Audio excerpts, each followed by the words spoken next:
ஹாய்ங்க. நான் இதுக்கு முன்னாடி இதோட கிளிப் போட்டிருந்தேங்க. அதில பார்த்தீங்கன்னா, கொஞ்சம் எக்ஸைட் ஆகி எல்லாம் பேசியிருப்பேன். இது பார்த்தது ஃபஸ்ட் டைம்ன்ற மாரி. பட் இது கொஞ்சம் டேஞ்சரான ப்ளேஸ் கூடங்க. பார்த்தீங்கன்னா, சுத்தியும் பார்த்தீங்கன்னா, முந்திரி கொட்டையோட செடி தாங்க எல்லாமே.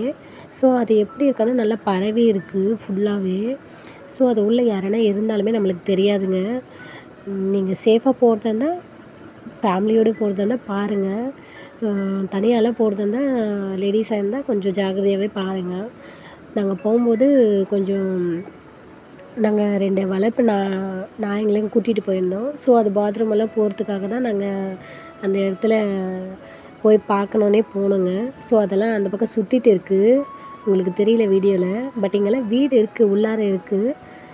பட் அதெல்லாம் அந்த சைடெல்லாம் நாங்க போல. பட் பார்த்தீங்கன்னா, கொஞ்சம் டேஞ்சரான ப்ளேஸ் மாரி தான் இருக்கு. பார்க்கவே அந்த மாரி இருக்கு. பட் செடியெல்லாம் பார்த்தீங்கன்னா, நல்லா ஹேப்பியா பார்க்கலாங்க. நல்லா சந்தோஷமா இருக்கு. எல்லாம் பார்த்தீங்கன்னா, பிங்கிஷான பூவோட இருக்கு. கொஞ்ச நாள் போனா பிங்க்கான முந்திரி பழம்லாம் கூட கிடைக்கும்னு நெனைக்கிறேன். பாருங்க வரேங்க வளர்ப்பு நாயி.